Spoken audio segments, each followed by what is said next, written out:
Assalamualaikum warahmatullahi wabarakatuh. Perkenalkan, nama saya Alif Alsalda, NPM 1841164, mata kuliah Sistem Informasi Manajemen dari kelas Manajemen 18E. Baik, di sini saya akan menjelaskan bab 7, yaitu tentang kerentanan dan penyalahgunaan sistem. Baik, yang pertama, kerentanan merupakan keadaan di mana terjadi kemungkinan suatu objek dapat terkena suatu hal yang berisiko yang disebabkan oleh faktor-faktor yang berkaitan. Dan data akan menjadi lebih rentan terhadap berbagai macam ancaman dibandingkan saat berada dalam bentuk manual. Kemudian, mengapa sistem itu rentan? Yang pertama, ada sistem diakses oleh banyak orang dan sistem tidak memiliki wujud. Yang kedua, aksesibilitas jaringan. Yang ketiga, masalah software, kesalahan pemrograman, kesalahan instalasi, dan perubahan tidak sah. Kemudian, masalah hardware, kerusakan, kesalahan konfigurasi, dan kejahatan. Yang terakhir, kehilangan dan pencurian perangkat portable. Kemudian poin yang ketiga, mengapa sistem informasi perlu dilindungi? Adanya software berbahaya, virus komputer, worm, trojan, horse, dan spyware. Poin kedua, adanya hacker, cracker, dan vandalisme maya. Kemudian yang ketiga, ancaman internal dan karyawan. Yang keempat, kejahatan komputer dan terorisme maya pencurian identitas. Baik, kemudian virus komputer. Virus komputer merupakan pemrograman komputer yang dapat menggandakan atau menyalin dirinya sendiri dan menyebar dengan cara menyisipkan salinan dirinya ke dalam program atau dokumen lain. Kemudian ada worm. Worm yaitu jenis virus yang tidak menginfeksi program lainnya. Ia membuat kopi dirinya sendiri dan menginfeksi komputer lainnya, biasanya menggunakan hubungan jaringan. Kemudian ada Trojan horse, yaitu replika atau duplikat virus. Trojan dimasukkan sebagai virus karena sifat program yang tidak diinginkan dan bekerja dengan sendirinya pada sebuah komputer. Kemudian ada spyware, adalah perangkat lunak yang mengumpulkan dan mengirim informasi tertentu pengguna komputer tanpa diketahui si pengguna komputer tersebut.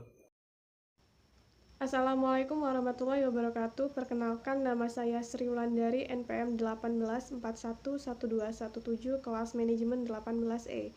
Di sini saya akan melanjutkan presentasi dari teman saya sebelumnya, dan di sini saya akan membahas software atau perangkat lunak yang berbahaya itu apa aja. Yang pertama yaitu virus komputer. Virus komputer adalah program komputer yang dapat menggandakan atau menyalin dirinya sendiri dan menyebar dengan cara menyisipkan salinan dirinya ke dalam program atau dokumen lain.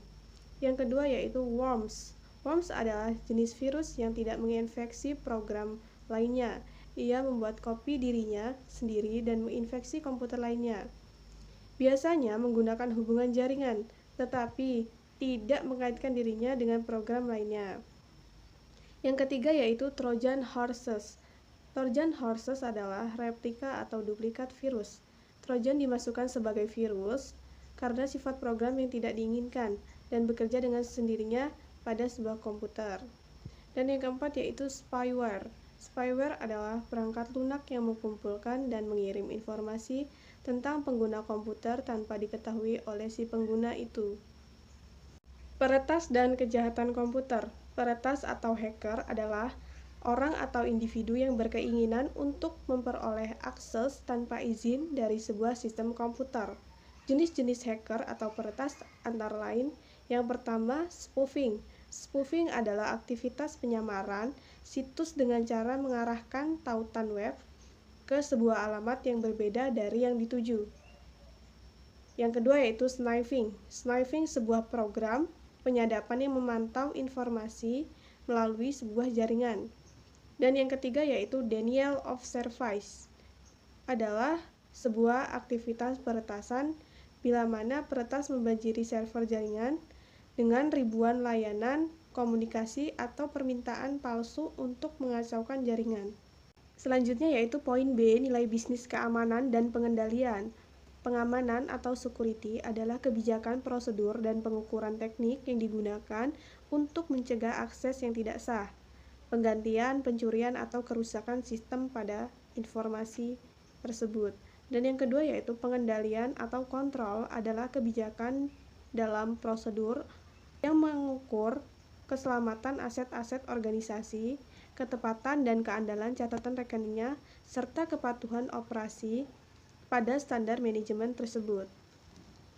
Dan selanjutnya adalah persyaratan hukum dan peraturan untuk manajemen catatan elektronik. Yang pertama ada perusahaan menghadapi kewajiban hukum baru. Maksudnya adalah perusahaan wajib melakukan untuk retensi dan penyimpanan catatan elektronik serta untuk perlindungan privasi. Data harus disimpan dengan media yang aman dan keamanan khusus tindakan harus ditegakkan untuk melindungi data tersebut pada media penyimpanan selama pengiriman. Dan yang kedua yaitu bukti elektronik dan ilmu forensik komputer. Maksudnya bukti elektronik ini mungkin berada pada media penyimpanan komputer dalam file komputer yang datanya bersifat ambien dan tidak terlihat oleh pengguna rata-rata dan pengguna lainnya. Assalamualaikum warahmatullahi wabarakatuh. Perkenalkan, nama saya Mia Sari, NPM 1841105. Di sini saya akan menjelaskan bagian C, yaitu membangun kerangka keamanan dan pengendalian. Yang pertama ialah sistem informasi kontrol. Kontrol umum mengatur desain, keamanan, dan penggunaan program komputer dan keamanan file data umum di seluruh infrastruktur teknologi informasi. Yang kedua, perkiraan resiko. Tidak semua resiko bisa diantisipasi dan diukur, tetapi sebagian besar bisnis dapat memperoleh beberapa pemahaman tentang resiko yang dihadapi. Yang selanjutnya ialah pengendalian terbagi dua, yaitu kendali umum dan kendali aplikasi.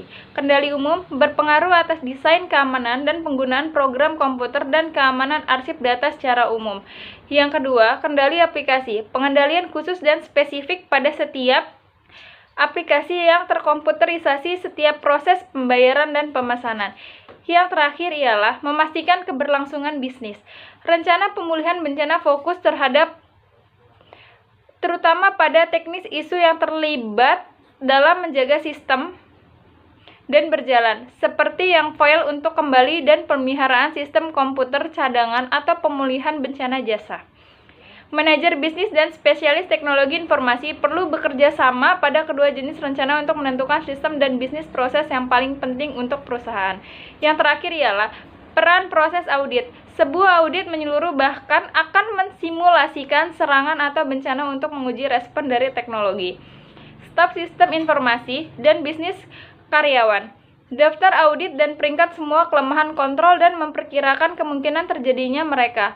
Kemudian menilai dampak keuangan dan organisasi serta setiap ancaman.